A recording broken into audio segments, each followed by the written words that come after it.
Rekan-rekan kritis, kita berkumpul di sini bukan untuk membedah teori-teori berat atau mencari tahu siapa yang jago debat, tapi untuk menjelajah cara berpikir yang lebih tajam dan tentunya lebih asik, bukan? Tapi jangan khawatir, kita nggak akan langsung jadi detektif yang bisa memecahkan misteri dunia. Tapi siapa tahu, habis dari menitan video ini, kita bisa lebih jago membaca situasi dan menangkap detail kecil yang sering kita lewatkan.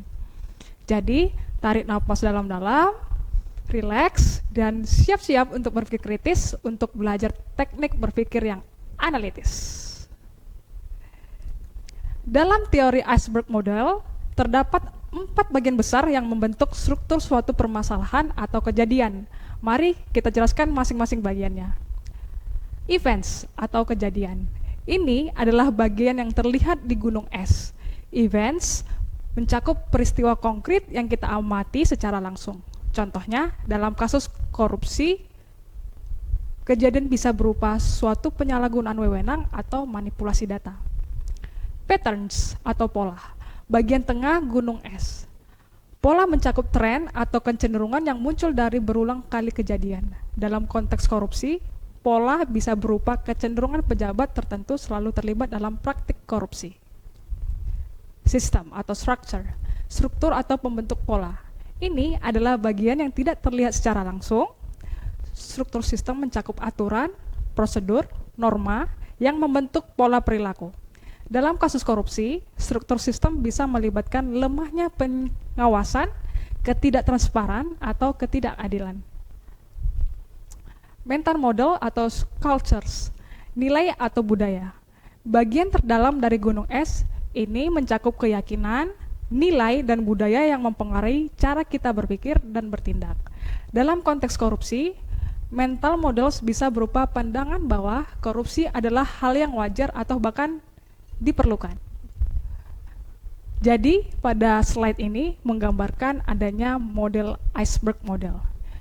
Jadi, di atas terdapat bias konfirmasi yang dimana adalah kecenderungan seseorang untuk mencari, menginterpretasikan atau mengingat informasi yang mendukung keyakinan atau pandangan yang sudah ada, sampai hingga mengabaikan atau menolak informasi yang bertentangan. Berikut adalah penjelasan atau rinci mengenai konsep model iceberg untuk kegiatan pelatihan berdasarkan poin-poin yang sudah ada. 1. Apa yang terjadi? Berupa fakta, peristiwa, atau data. Di sini adalah bagian yang paling penting, yang mana terlihat dari gunung es, yang mencakup kejadian atau fakta yang dapat diobservasi dan diukur. Contoh, dalam sebuah organisasi bisa berupa data penjualan, hasil survei kepuasan pelanggan, ataupun laporan kinerja karyawan. Penting untuk mengumpulkan dan menganalisis data untuk memahami apa yang sebenarnya terjadi dalam organisasi. Namun, data ini hanya memberikan gambaran permukaan dari masalah yang lebih dalam. Kedua, pola dan tren. Hal ini bisa berupa perilaku, kebiasaan, maupun sikap. Di bawah permukaan, kita dapat melihat bahwa pola perilaku dan kebiasaan yang muncul dari data ini mencerminkan bagaimana orang bertindak dan merespons situasi tertentu. Contohnya, jika data menunjukkan bahwa penjualan meningkat setiap akhir tahun, pola ini mungkin menunjukkan kebiasaan konsumen dalam berbelanja selama musim liburan. Memahami pola dan tren ini membantu kita untuk mengidentifikasi mengapa peristiwa tersebut terjadi dan bagaimana orang berinteraksi dengan situasi tersebut.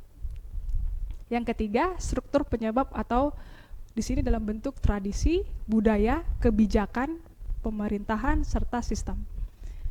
Di sini adalah faktor-faktor lebih dalam yang membentuk pola perilaku dalam suatu peristiwa. Struktur penyebab mencakup elemen-elemen sistemik yang mempengaruhi keputusan maupun tindakan. Contoh, sebuah kebijakan perusahaan, budaya organisasi maupun tradisi yang telah berlangsung lama dapat mempengaruhi cara kita maupun cara tim kita bekerja. Mengidentifikasi struktur penyebab membantu kita memahami akar masalah dan apa yang perlu diubah untuk mencapai hasil yang kita inginkan. Keempat, mental model. Dalam hal ini bisa berupa paradigma, perspektif, maupun keyakinan. Ini adalah cara orang memahami dan memaknai dunia, Mental model mencakup keyakinan dan asumsi yang mempengaruhi cara kita berpikir dan bertindak. Contoh, jika seseorang percaya bahwa kolaborasi adalah kunci keberhasilan, mereka akan cenderung mendorong kerja tim dan komunikasi terbuka. Memahami mental model membantu kita mengidentifikasi hambatan dalam perubahan dan memahami bagaimana perspektif seseorang dapat mempengaruhi keputusan dan tindakan. Yang kelima, ada rethink, yaitu mengubah paradigma, perspektif, dan keyakinan kita. Dalam hal ini adalah mempertimbangkan kembali mental model atau keyakinan yang sudah kita terima, yaitu rethink melibatkan evaluasi ulang cara kita berpikir dan mengambil keputusan. Contoh, suatu tim menyadari bahwa pendekatan lama tidak efektif, mungkin perlu berpikir ulang tentang cara kerja mereka dan mencari strategi baru. Redesign atau mendesain kembali kebijakan, program, ataupun rewards. Dalam hal ini, setelah merubah cara berpikir, langkah berikutnya adalah mendesain kebijakan atau program yang sesuai dengan paradigma baru. Contoh, mengembangkan program pelatihan baru untuk meningkatkan keterampilan karyawan atau mendesain sistem penghargaan yang mendorong suatu kolaborasi. Yang ketujuh, reframing atau memastikan terwujudnya sikap atau kebiasaan baru. Dalam hal ini adalah proses untuk mengubah cara orang melihat dan merespons situasi baru. Reframing membantu menciptakan sikap dan kebiasaan yang mendukung suatu perubahan. Contoh, jika karyawan sebelumnya melihat umpan balik sebagai kritik, reframing dapat membantu mereka melihat sebagaimana itu peluang untuk belajar dan berkembang. Reacting, di sini adalah respon terhadap situasi setelah melakukan proses perubahan, mencerminkan apakah perubahan tersebut berhasil diimplementasikan. Contoh, jika karyawan merespon dengan positif terhadap kebijakan baru dan mulai bekerja sama dengan lebih baik dan menunjukkan bahwa perubahan itu berhasil.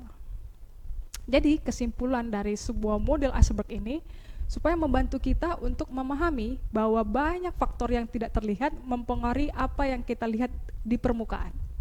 Dengan menyelidiki setiap lapisan, kita dapat mengambil keputusan yang lebih baik dan merancang strategi yang lebih efektif untuk mencapai tujuan organisasi.